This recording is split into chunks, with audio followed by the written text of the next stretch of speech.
want to welcome Roberto Quiroz, that is the Cultural Affairs Officer at the U.S. Embassy in Mexico. Welcome, Roberto, and thank you very much for this. Oh, thank you. Thank you so very much, Jose Luis Reyes, and everybody from México, de América del Sur, Centroamérica, del Caribe, que estén con nosotros hoy. A nossos amigos do Brasil que estão aqui hoje, saúdos de nossa parte. I want to thank especially Miguel Vasquez, who's sitting next to me, for his tremendous and superior partnerships with each and every one of you. So, muy buenas tardes. I'm very pleased to be with all of you in session 5 of Masterminds. Para los que no hablan inglés, por favor, seleccionen el servicio de interpretación simultánea que está en la parte inferior de sus pantallas.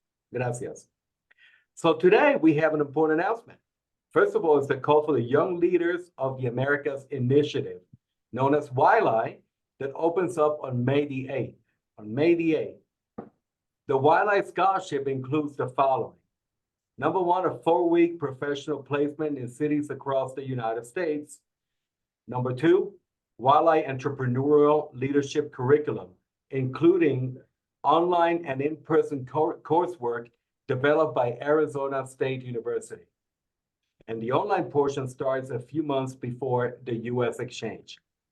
Third, the YLI Welcome Workshop in the United States, a 4-day welcome meeting upon arrival to meet YLI advisors and fellows and learn about program logistics. And the best part of it all, you get to meet other YLI participants from Latin America and expand your own networks.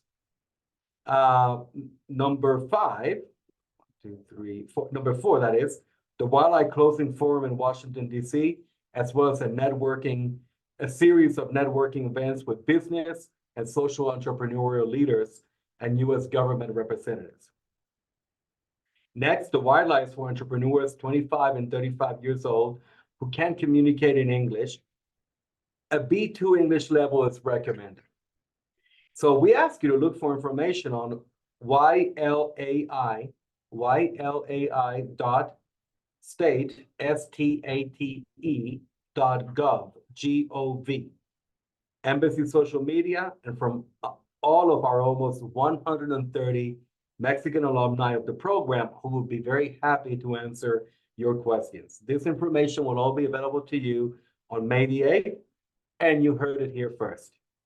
Now, talking about today's program, since the initiatives launched in 2015, informing you about the YLI program, you have to know over 1,000 fellows from Latin America, the Caribbean, and Canada have expanded their leadership and entrepreneurial experience through fellowships at businesses and organizations across the U.S.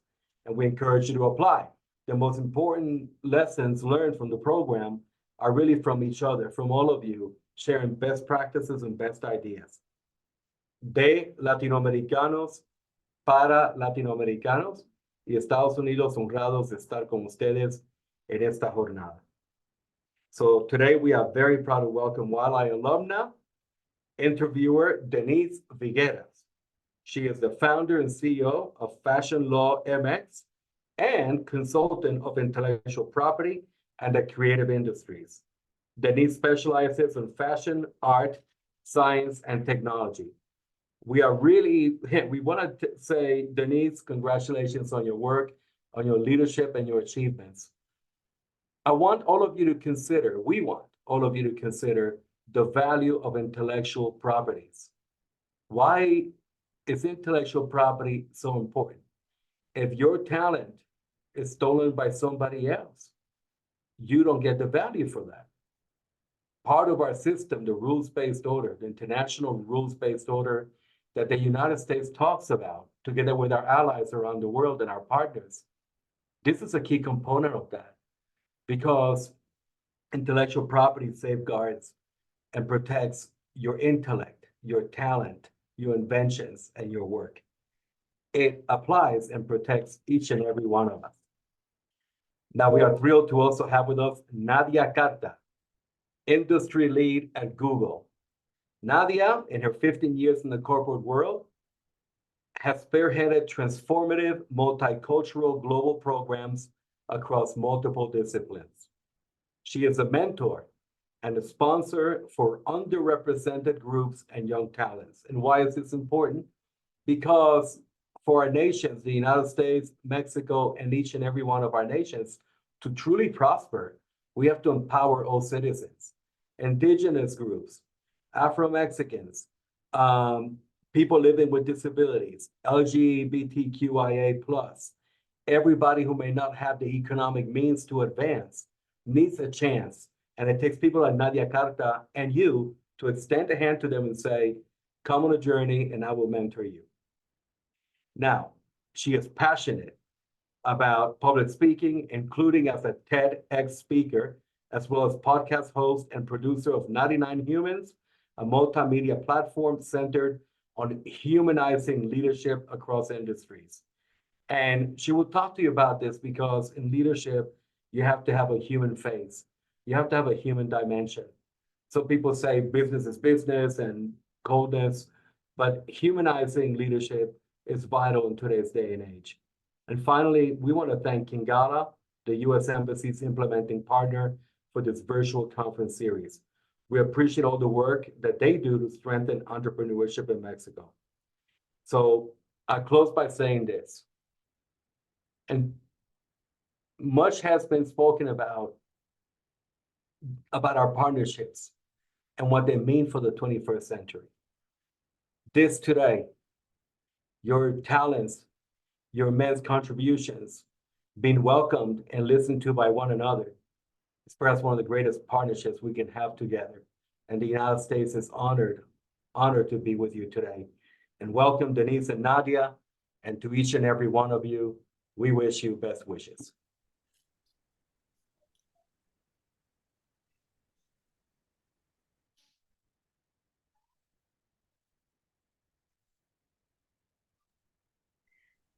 Thank you very much for this amazing introduction you did, Roberto. It was amazing. And I want to first give very few words because I am very delighted to welcome each of you to this space where we will be dialoguing and just giving some reflection on crucial topics impacting our current world. I want to sincerely thank, especially Nadia, for joining us today and for dedicating your time and attention to these important issues. And as previously said, today we have this privilege of hosting Nadia, which a very special guest to us, who will guide us through this fascinating and enlightening conversation. And well, she's such a leader. She's inspiring. She's an expert, especially in technology and innovation. And throughout our discussion, we will be exploring key topics at the forefront of our society's transformation about how technology and innovation are shaping our future, as well as the importance of addressing the gender gap in the business world. So without further ado, let me introduce you to our guest, Nadia Carta. Thanks for having me. Such a beautiful introduction. I'm so glad to be with you all, everybody. And I'm really looking forward to this conversation. Those are very important topics. And oh my God, the intro was so inspiring. I loved every word that has been said. Thank you very much, Nadia. What about if we start with the first question, which is, from your experience at Google and in different cultural settings, how would you describe a business culture that effectively fosters innovation? Like, what specific practices can companies implement to cultivate an environment conducive to creativity and also to experimentation? Thank you so much. This is such an incredible question. So I want to start leaving a bit of a background. I joined the corporate world probably like 18 years ago now. And in my career, I had the pleasure to work with so many cultures across the world. For a portion of my time, I was responsible of the region EMEA. So I worked with Russians, Nordics, Turkish, Italians, French, Germans, any possible culture. And then I also covered global role. And so that brought me to really understand any possible culture upbringing, and all of that. And what I observed is that when teams were innovating and when teams were creating magic, this is how I call it, they always had one thing in common, which is the psychological safety. Now, when I say psychological safety, I mean that environment where people are feeling safe in taking risks, people are feeling safe in speaking up, people are feeling safe in innovating, and more than anything, people are feeling safe in failing. I think in that today's society, we don't speak enough about failing. If we are innovating, if we are creating, if we are taking risks, failing is part of the game, and failing has to be normalized. We don't speak enough in society, on social media and all those magazines, about the fact that so many entrepreneurs and so many innovators and so many luminaries, before succeeding, they've been failing in a lot of things. And actually, the reason why at least one of their inventions takes over in innovation is because they try multiple things, and then out of 10 projects, maybe only one succeeds. And so you asked me about specific example on how this can be fostered and how this can be created. So one that I'm very passionate about is the promotion of a culture of experimentation, really thinking like scientists. You know, when those scientists are in the labs and they're doing things, they're not thinking, oh, my experiment is going to be perfect. They are assuming that one of the experiments that they're running is going to fail. And so by approaching things with a culture of experimentation and really saying, let's try one small action, let's try one small experiment, and let's see how it goes. And really making sure that everyone has a role to play, really making sure that everyone can bring their voice, and that there is this culture of failing and creating and trying new things. So being resilient about it, I saw being very successful, and I saw this team thriving and going very, very far in their existence. So these are some of the ideas that I saw very successful. And to be honest, I speak to my clients every day. That's amazing. Thank you for your answer, Nadia. Next question would be like, innovation often goes hand in hand with disruptive technologies. So what are some emerging technological trends that you believe have the potential to radically transform entire industries in the coming years? So how can businesses and how can these business leaders prepare to capitalize on these innovation opportunities? Yeah, sure, absolutely. I would be living on Mars if I would not be saying AI.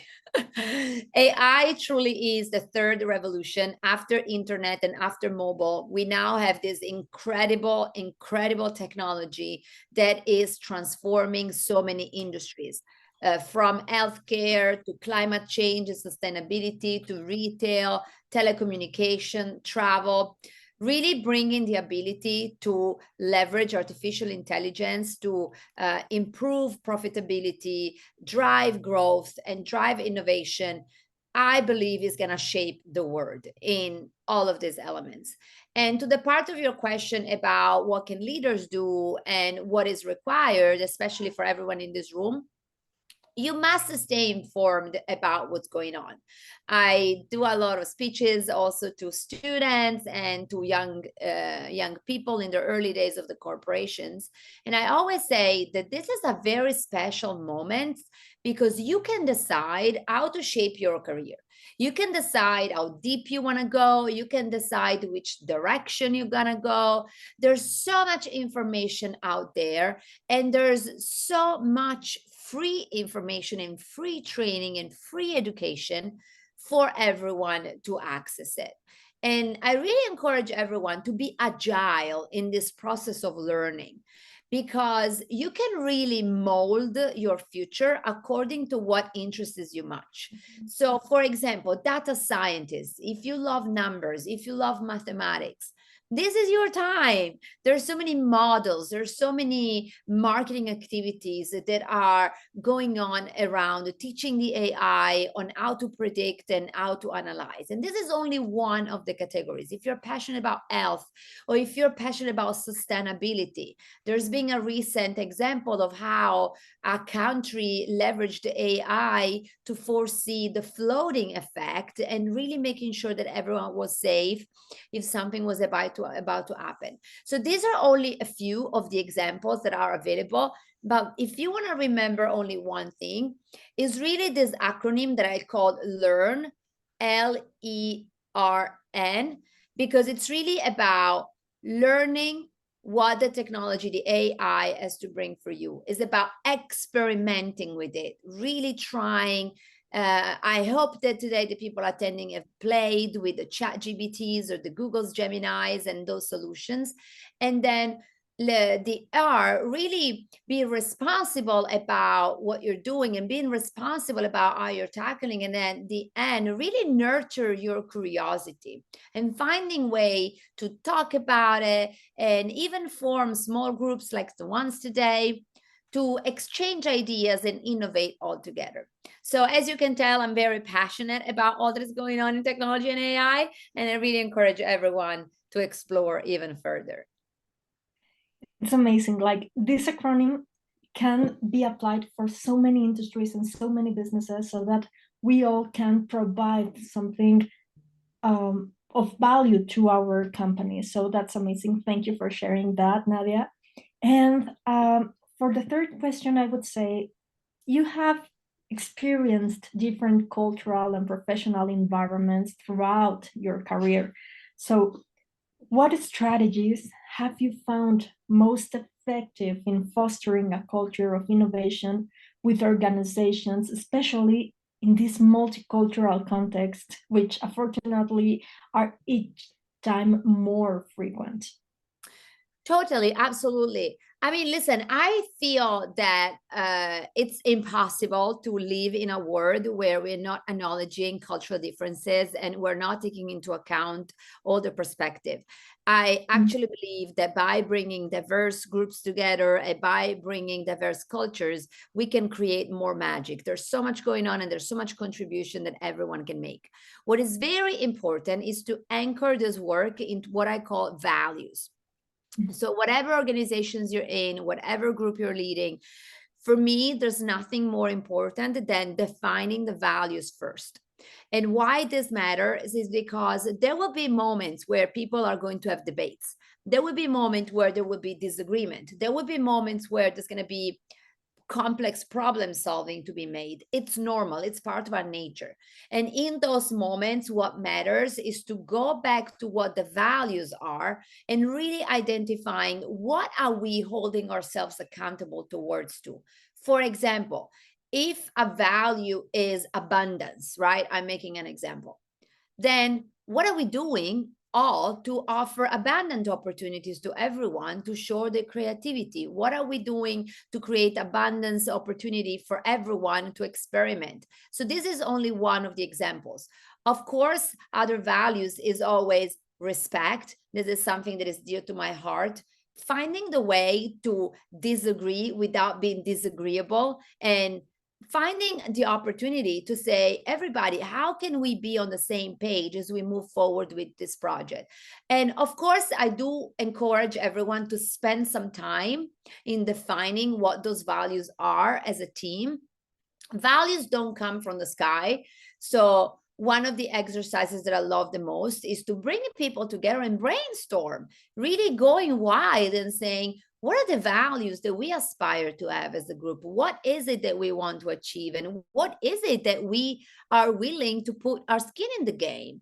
And so by defining values and then by offering training and empowerment and collaboration to celebrate this diverse perspective, I believe team can grow in diversity and inclusion. And I believe that this will foster what we were mentioning early about the psychological safety, because then everyone will feel that they belong and everyone will feel safe in taking risks. So these are some of the examples that I've seen very successful on this subject.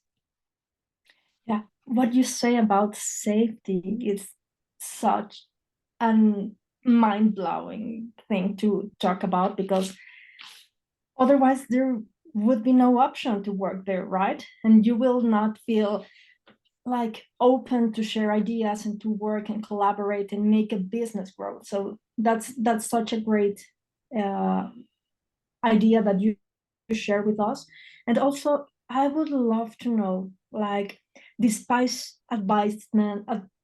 despite advancements, and the gender gap is unfortunately still persistent and still remains as a challenge in many industries, particularly in fields like technology, where the glass ceiling and the glass cliff often hinder the progress of women. So in this context, what initiatives or approaches do you consider most effective in considering like fostering female leadership and promoting the inclusion of women in key roles in technology and innovation? Yeah, you are touching a very important subject, and very often I'm the only woman in the room. Even last week, I was attending a very large conference, and, you know, often I was around tables and rooms, and I was the only room, and often dressed in pink. As you can see, I show up with a lot of colors and sequins. So this topic is dear to my heart. I have 2 daughters, and I'm always thinking about what else can we do and what else we can create. And look, I'm going to say a couple of things here. The number one element that in my career really played a key role is sponsorship. And I cannot talk enough about the importance of sponsorship. I remember when I was in my 30s, so, more than 12 years ago now, I got an amazing role because a wonderful man that was in a position of leadership decided to sponsor me. And for a majority and a bigger part of my career, this man was literally saying my name in rooms that I wasn't, offering opportunities to me and finding projects that I could shine on. And he would act also as my advisor. And the reason why I say that is because active sponsorship from those in position of power is absolutely critical to get access to opportunities that otherwise we would not have access to. Now, once the sponsorship is there, I also want to encourage the women to take those opportunities, because a lot of women, me included, I went through this, we really tend to question ourselves a lot. We don't feel enough. Oh my God, I might not deliver. I literally spoke to someone today that they told me, oh, when I was given some of these opportunities, I even think that I wouldn't deliver. So listen up, everybody. If someone is offering you an opportunity, it means that they believe that you will do it. So do not question yourself. Do not bring your imposter syndrome forward, and develop that confidence that you are going to succeed. This is my number one item for women, together with finding good sponsors, because otherwise we're not going to get out of this gender gap anytime soon. And this is very difficult to develop, by the way. This is not an easy one. Even with my career, even with my track record of success, I fall into the trap of the self-doubt a lot. And so find someone that can help you develop that confidence, hire a coach, do whatever you're going to do. But sponsorship, together with the confidence to deliver, in my opinion, are 2 of the most important things that we need to work on to advance in this gender gap mission. Thank you very much, Nadia. I also think that taking advantage of the opportunities that are in front of us is so important. We all, as women, can relate to something similar at some point of our life. So it is amazing for you to tell us to just go for it, believe in us, and just do it, right? So it is spectacular that have a figure as big as you have also been like in this position, and you can now share this knowledge with us, and also how deep this cliff for high top positions, how real is it?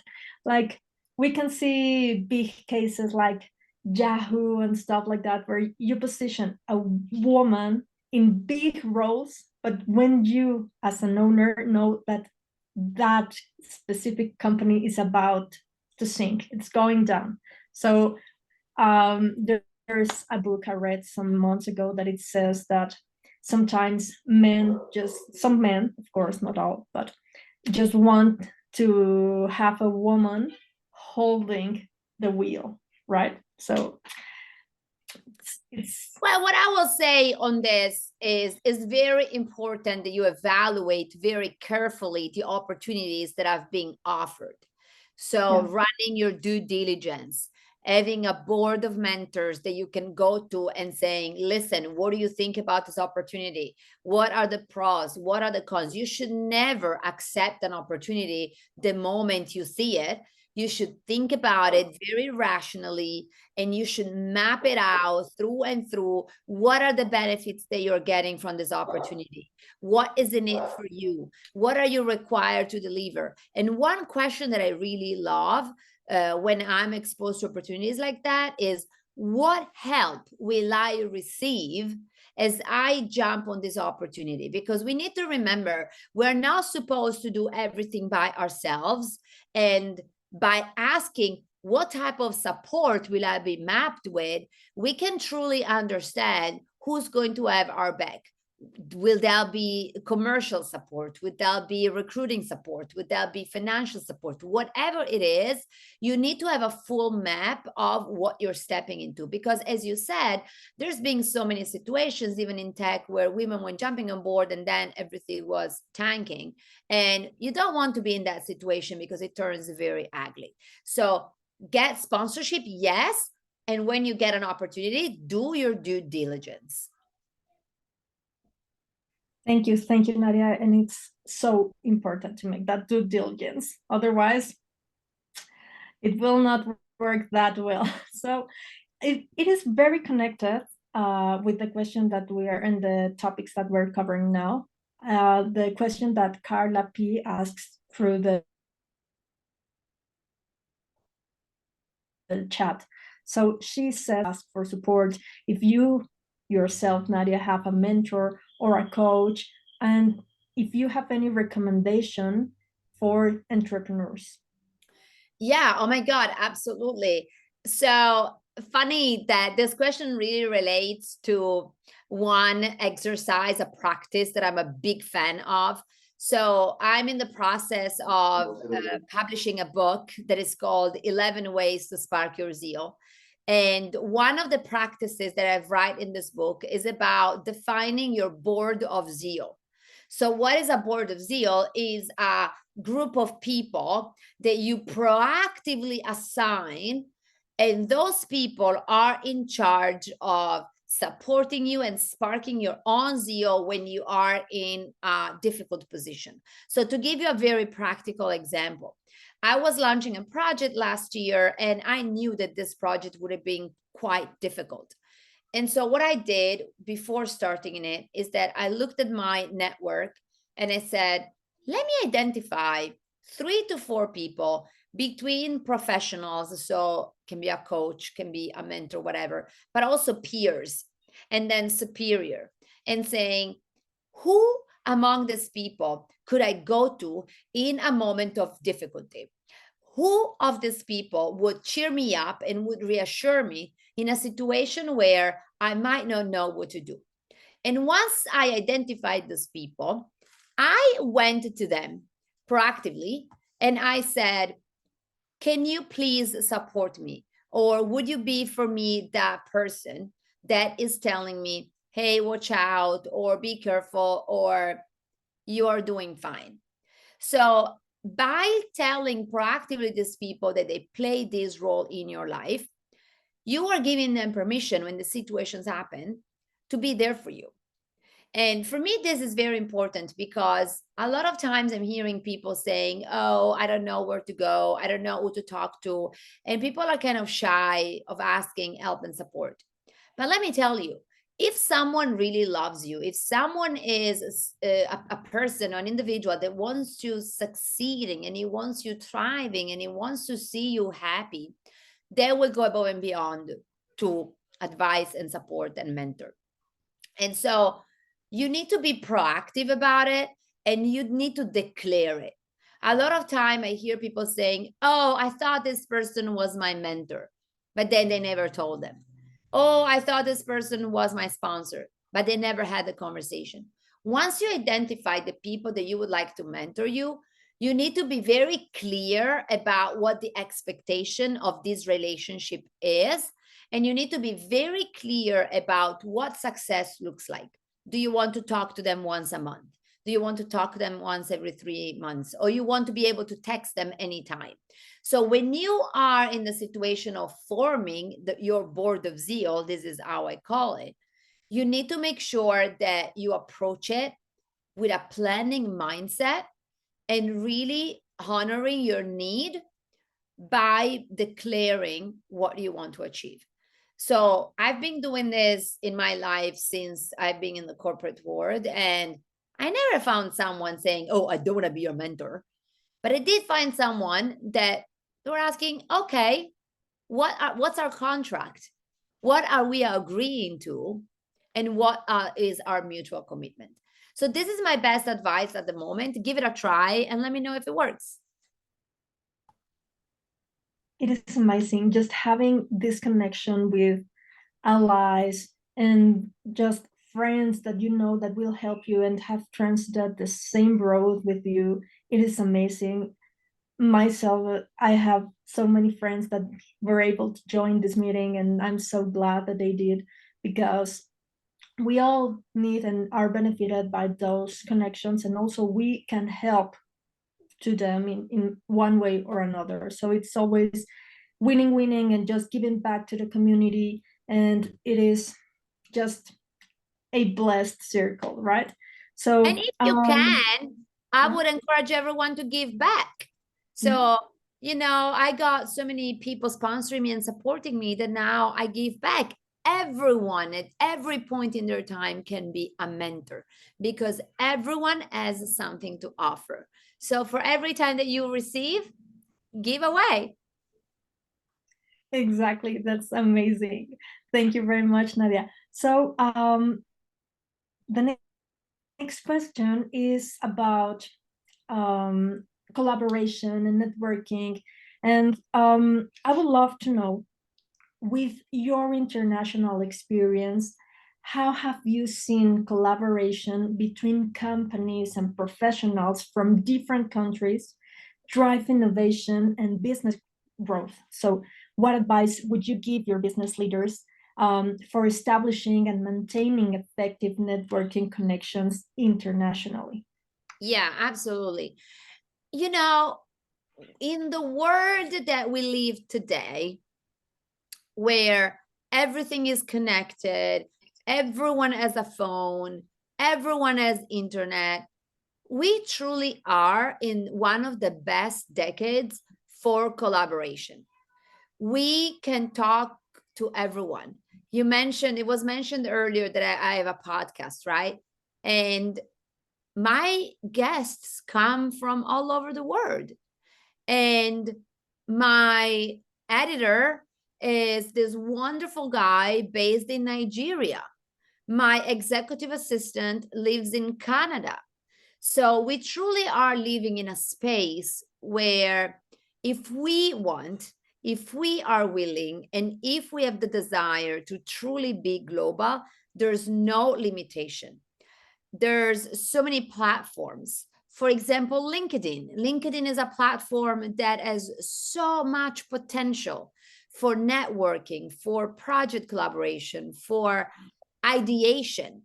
And so events, oh my God, corporate events. I get so many events in my inbox. You literally just need to decide what's your niche and then going for it. So the access to people and the access to information has never been more beautiful than now. However, so I'm going to make a little however. You need to make sure you are clear on your personal branding. What is it that you're offering? What is the value that people can get from collaborating with you? For example, if you have a particular skill set, how are you talking about that skill set? If you're a designer, if you're a copywriter, if you're a connector, maybe your skill set is that you know so many people that then connect them with others. Whatever it is, you need to be very clear on what is the brand that you stand for. You need to be very clear on what is the value that you're offering, so the value exchange. And third, you need to be very clear on what is the value that you're looking to get.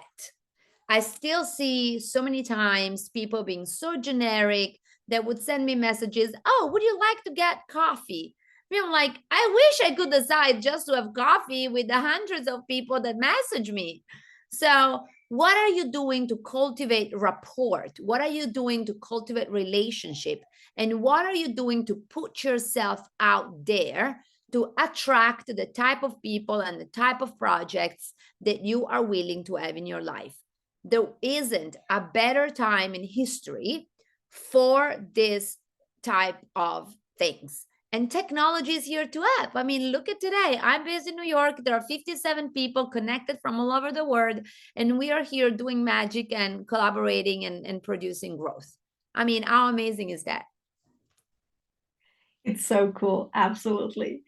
Thank you very, very much. And like continuing with this same idea, I would love to know about diversity and how,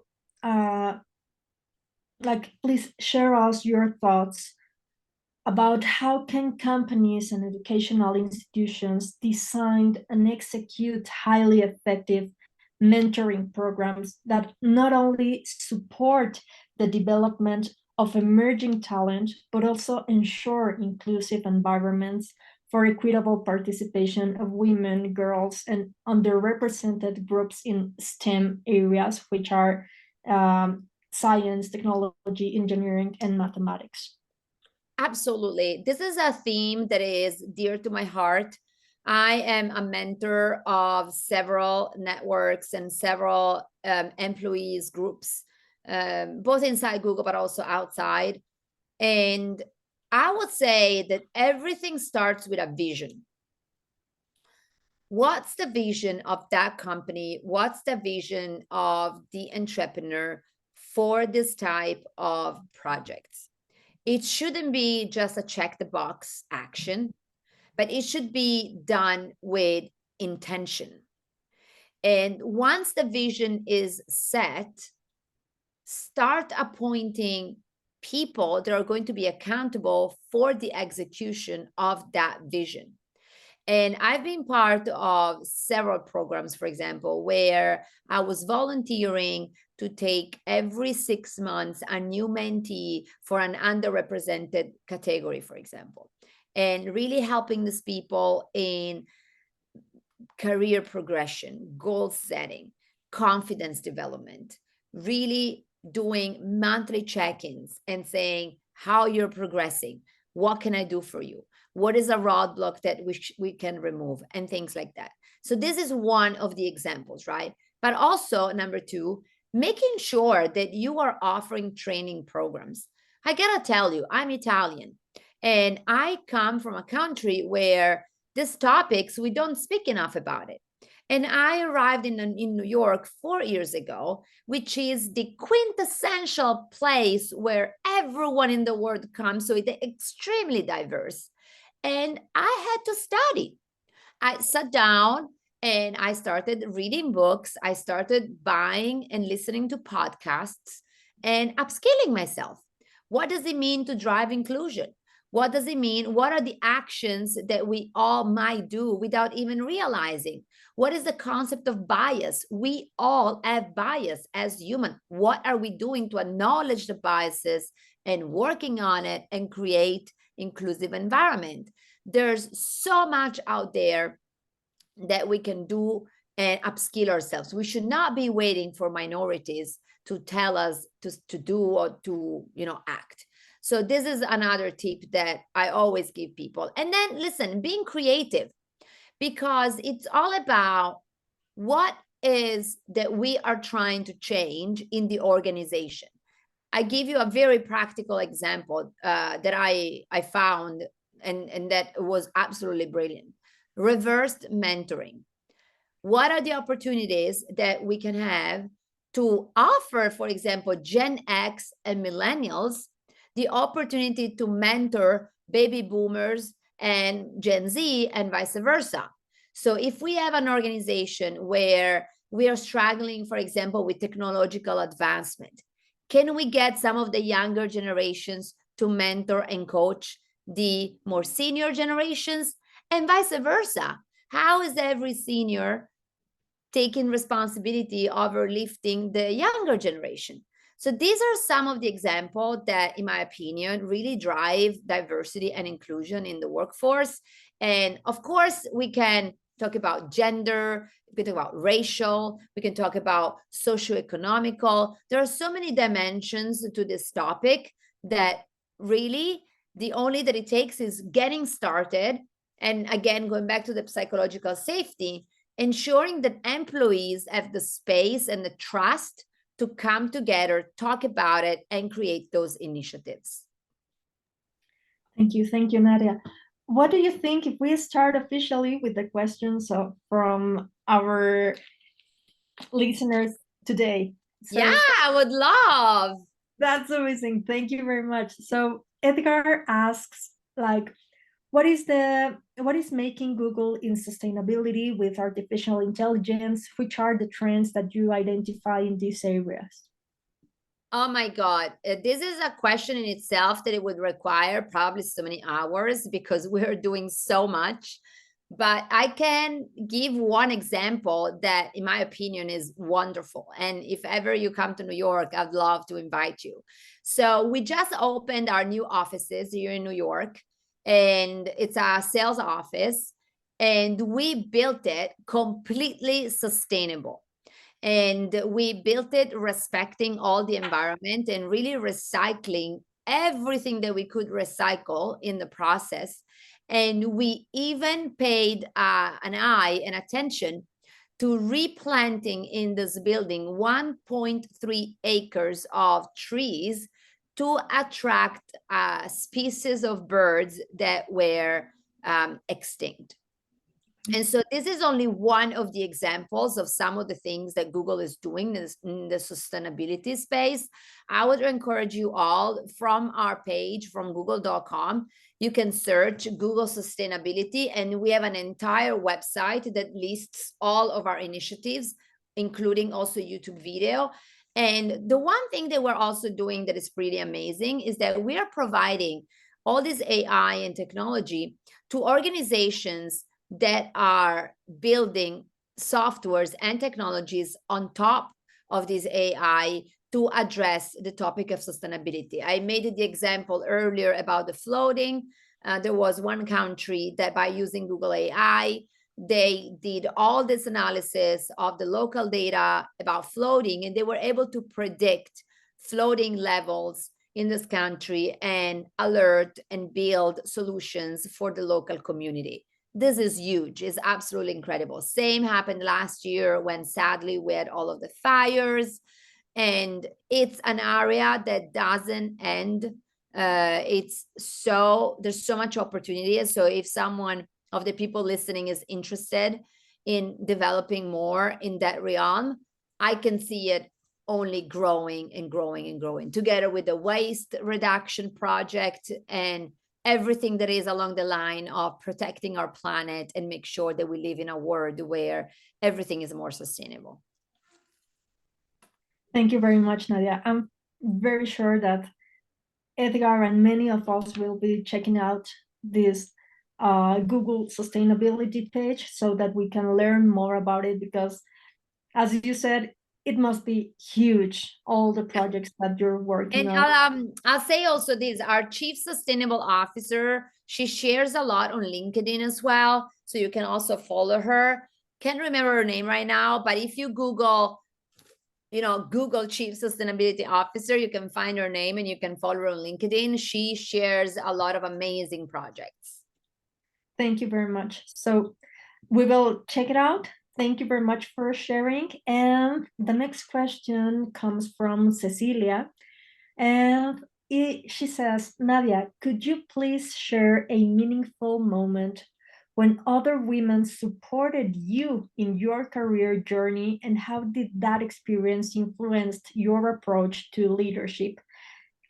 Cecilia herself says that she feels like her strongest support comes from the marvelous women she had had the pleasure to meet thanks to her job. Ah, that's wonderful. I'm so happy that you got that experience. One of the moments that for me as being the most transformational is when I moved here to New York 4 years ago. And the woman that supported me is my boss, because she's the one that interviewed me. And when I interviewed for the role, I was on maternity leave with a 2-month-old baby. And that day, I interviewed with her and I said, listen, I'm on maternity leave. I have a 2-month-old baby. I was in Italy, but I'm dream about moving to New York. So imagine the situation. You are interviewing this woman that is on maternity leave with a 2-month-old baby. I also had a 2-year-old baby, and she's telling you that she wants to move the whole family from Italy to New York. So, it's a difficult situation, because you're like, what do I do? Do I give her a chance? What if she doesn't come? Like, who knows?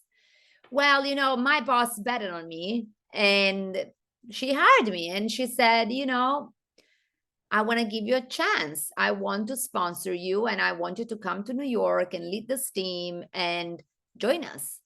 And I still remember that conversation, and I still remember how, really realized one of my dreams, because now I've been in New York for 4 years.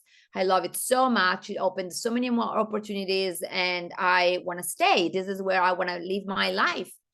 And so the way that shaped me is really around making sure that you understand your biases. I was a woman with a 2-month-old baby. So there could have been a lot of bias there because I was on maternity leave. And really making sure that you're looking at the person for what they are, and really removing your mental limitations and giving chances, really, and sponsoring people that have big ideas and big dreams and that they're committing to succeed. And I can tell you that 4 years later, with my boss, we still joke about it, because I say, you did put a lot of faith in that woman deciding to bringing her from Italy, because after that, COVID happened. I had some struggles, and it took me, a lot longer than expected to arrive to New York. So it wasn't easy. But, she always says, I would never change my decisions. It was worth $1 million to bring you here. So this is one of the moments that for me was the most important. Oh, Nadia, please tell your boss that we are so thankful with her for trusting in you, and because otherwise it wouldn't be possible to be here with you and to have met you. And it's amazing, and you have been such an amazing person since the day we met. So thank you very much for that. And so Laura is asking if you have some advice, because she is a young person.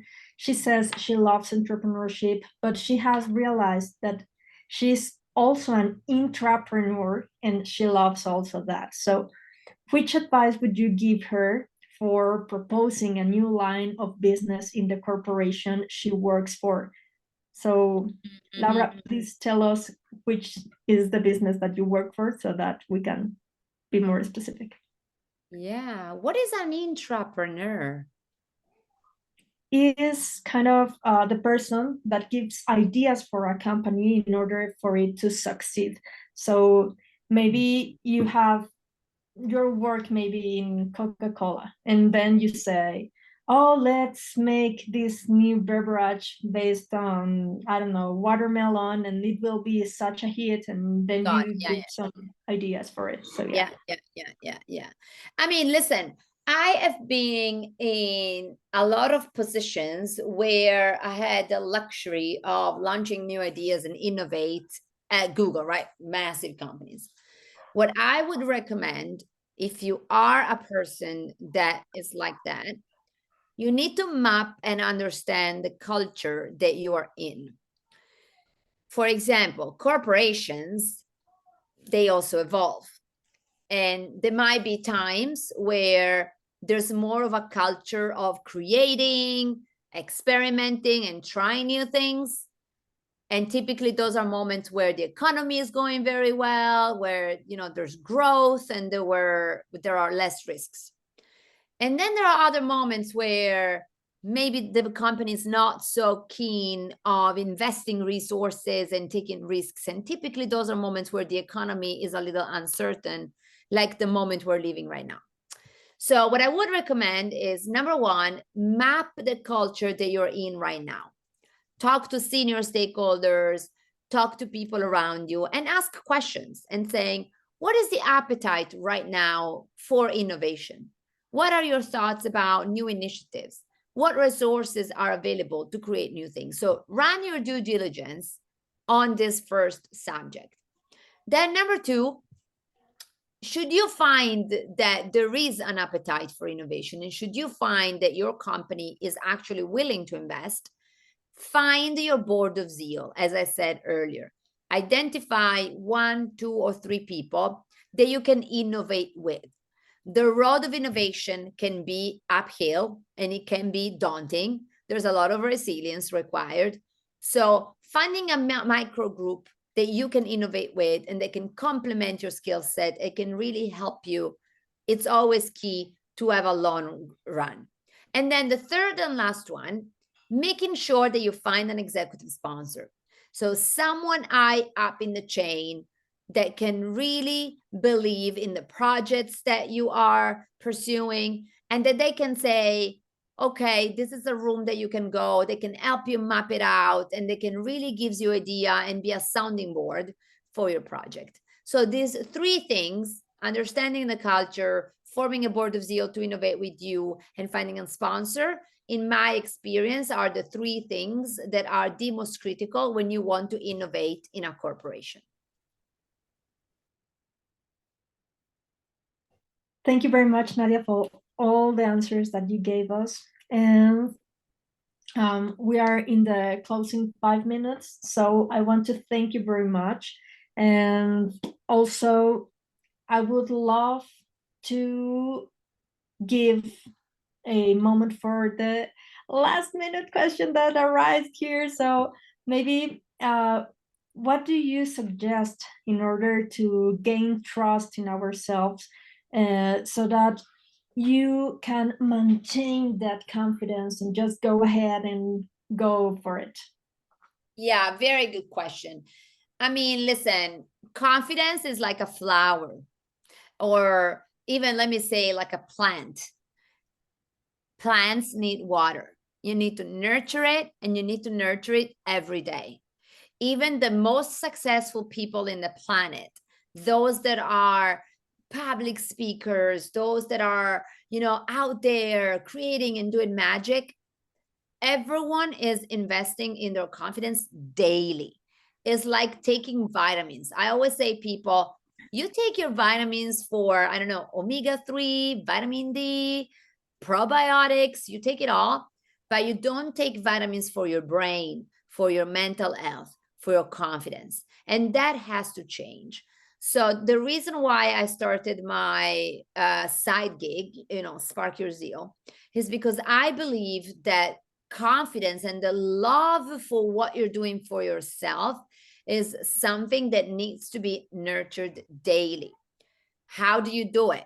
We could spend another mastermind about that, but some quick tips are: work on affirmations. Define what are some affirmations that you want to hold true for yourself. As an example, I am confident. I have confidence in what I do. So define a list of 3 things that you can repeat, so you can affirm to boost your confidence. Number 2, one of my favorite, run a list about the incredible things that you're doing. We all do so much and we do magical things, but we forget about it. We don't even keep track. Whereas I always encourage the people that attend my masterclass to spend a few minutes every week or even every day. I do it every day before going to bed. And I write down, what are the 3 things that I did amazing today? Even the small things. I woke up and I went for a walk. You'll be like, oh, but going for a walk is not a big deal. Well, guess what? For your brain, it doesn't matter. What matters is that you're taking the time to recognize what have you done that is incredible and that is fantastic. And then the third one that I'm a big fan, if you are in those moments where your confidence is low, I call this moment low vibrational moments with low zeal, call someone that can remind you how amazing you are. I mentioned many times the board of zeal now. I'm going to mention it again. I have 2-3 friends on speed dial that I text when I'm in a moment where I don't believe in myself or I question myself. You know, I'm a woman in my 40s. I'm highly hormonal. So this happens a lot. And I'm like, hey, listen, you know, I'm having a low moment. What the heck am I doing in life? And they remind me of my greatness. They remind me what am I here for. Now, these 3 quick tips that I'm giving you are just some of it. I do talk about this topic daily on my social media, both on LinkedIn and on Instagram. So I encourage you to follow it if confidence is a theme that you are struggling with. And I'm going to close by saying, if this is a topic that is preventing you to achieve the goals that you have for yourself, do consider hiring a coach, because resolving the confidence item is the number 1 thing that can propel you forward to land everything that you want in your life. And so you must take it seriously. We are all born with the ability to do incredible things. We are all born with the ability to create abundance for ourselves. And it's our duty to go do whatever we need to do to believe and love ourselves. How amazing those words you share, Nadia. Absolutely. Let's believe in ourselves. And before we conclude, I would like to express my sincere gratitude to you, Nadia, because of your valuable time and for sharing your insights with us. Your perspectives have been truly enriching and have inspired us to reflect on the importance of inclusion and gender and equality in the business world. So likewise, I want to thank all of you for your active just participation and questions and contributions to this meaningful conversation. I want to thank especially to King Gala team for the U.S. Embassy for making this possible. Cecilia, Jose, Roberto, Miguel, thank you very, very much. And also to all the friends and collaborators that have been here today and listening. It has been a true honor to moderate this stimulating exchange of ideas with such an amazing figure as Nadia. And as we bid farewell to this session, I encourage you to continue seeking ways to promote diversity and equity in your professional and personal environments. So together we can build a more inclusive and just future for everyone. Thank you once again. And until next time, guys. Thank you very much. Thank you. Thanks for having me. Thank you. Thank you very much. Thank you. Dennise, it was amazing. Thank you very much. It was a lot of things, you know, a lot of lessons that I received. So thank you very much. And just 3 final points. The first one is please follow us on social media for exclusive content. If you want to follow Nadia, please go and look for her. If you want to follow the U.S. Embassy in Kingala, please do that if you want to continue learning this kind of topics and different content. The second is to invite you to our next virtual session. We will have Christine Jauregui as a speaker, and it will be a very special mastermind session as we will broadcast it from Mérida, Yucatan. This is going to happen on May 3rd at 4 p.m. And obviously also remember that you can watch previous lessons and these kind of sessions at the link that Miguel already sent and Laura will send at this time. So thank you very much. It was like an amazing experience having you, Nadia. Thank you very much for coming with us. And thank you all that took this chance to come here to this event. Thank you very much. Goodbye. Bye everyone.